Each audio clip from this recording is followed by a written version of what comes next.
Something that's driven home in us here as DECA employees is the motto of when you do for one, you do for all. Even just one thought of a client here, they're in here doing their hard work. They don't get a snow day, and they need it to be shown the same level of respect. I just knew somebody had to be there. I came in Saturday night and it was already icing and stuff pretty bad. And then on Sunday morning, it had started to snow really heavily. Brett, he walked in. I stayed a bit later that morning to work with him. And then I went home. In texting with him, we realized that some other people had already called out because they weren't able to make it in. By like noon or so, I had realized that like if I didn't walk in, because at that point my car wouldn't make it, he would just be stuck there alone.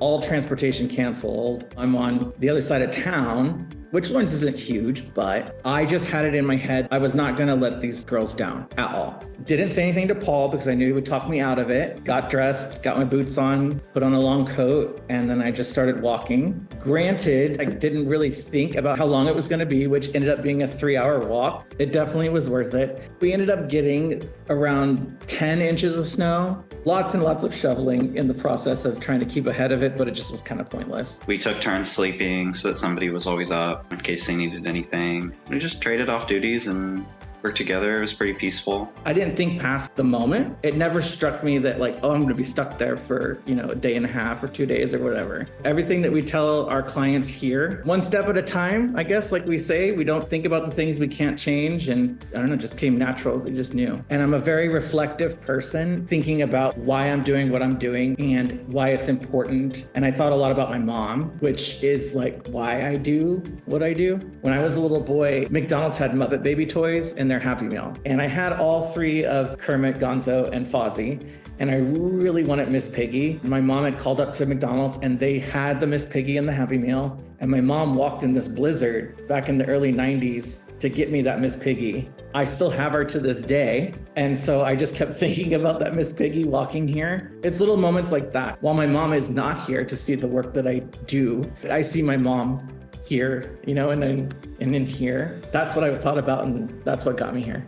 Brett made it really fun for them. He was like, it's a snow day for you guys too. The more I got to thinking about it, I was like, you know what? Staff has a snow day. Lawrence has a snow day. Everyone has a snow day. And so I said to the ladies, like, you know what? Let's have a snow day. And then like dramatically like threw the papers up in the air, to make them laugh. What do you guys think about if we watch a movie today and we'll take our lunch in the living room and kind of just have snacks and hang out all together? I told them that we were gonna watch Wicked. And for 3 hours, 25 women and 2 babies sat in that living room. They did not make a peep besides singing along and laughing and smiling and crying. It really resonated with a lot of them on a personal level. Talking to the clients and learning about their life stories, some of the things they've been through and are working through and still working on bettering themselves. Really inspiring. Walking in, you instantly feel how much people care here. How much the clients care to be here, how much the staff cares to work here. But I get to come to work every single day and I see every moment like pay off. You're just rewarded really deeply.